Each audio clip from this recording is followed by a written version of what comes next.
Hey, quick update on my Memorial Day weekend project. I'm putting a runaround in this P&W interchange yard here.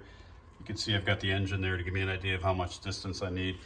And I hope I'm not the only one that makes this kind of a mess when I'm working underneath the layout. But this is where I'm going to put two tortoise switch machines wired together so that if I flip one toggle switch, it'll align that runaround. And then I hope to have those Tomar lighted switch stands on either end. If I can't fit them for some reason, I'll use Tomar dwarf signals. But anyway, the biggest problem when you're doing this is obviously when you're putting your bench work together, it's hard to anticipate where your switches are going to land. So inevitably, at some point, you're going to have to hack away the framing to fit a switch machine, which I did here. I had to cut out a section of this cross member, which it's really not going to do anything to the integrity because this is pretty thick plywood.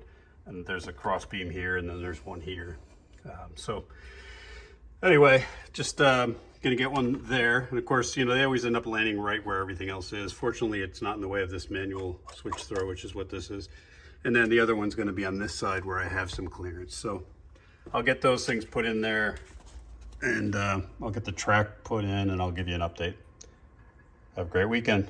Cheers.